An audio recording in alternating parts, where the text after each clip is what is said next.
Sekarang kita akan menjawab soal nomor 1 dari exercise 2-3. Pertanyaannya adalah, mengapa asam, basa, dan garam bersifat elektrolit? Jadi ini merupakan pertanyaan yang harus memiliki alasan ya teman-teman, dan juga harus memiliki penjelasan.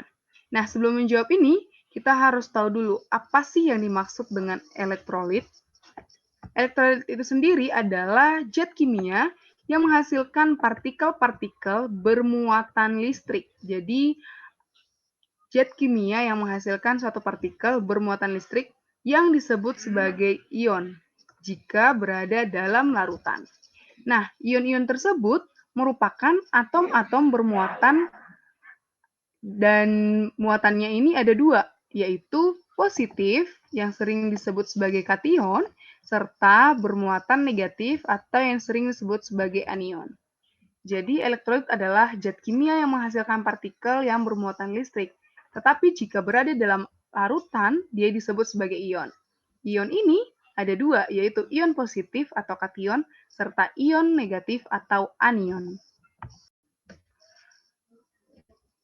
Nah, untuk menjawab itu, kita harus tahu dan memahami apa yang dimaksud dengan asam, basa, dan juga garam. Yang pertama, ada asam.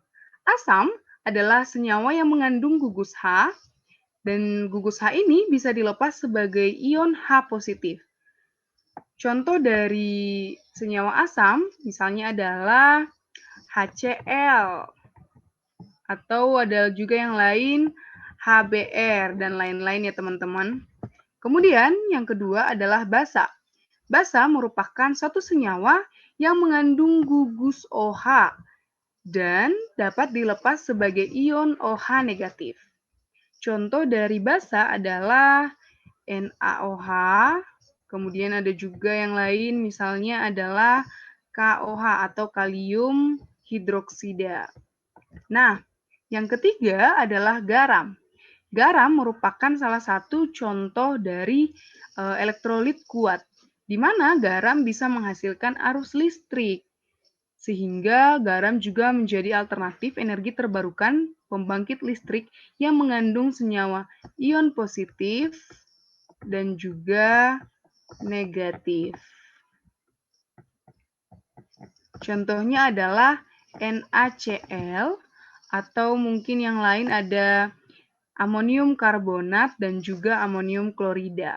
Nah, dari penjelasan asam, basa, dan juga garam, kita bisa mengetahui bahwa ketiga bagian ini merupakan bersifat elektrolit. Mengapa?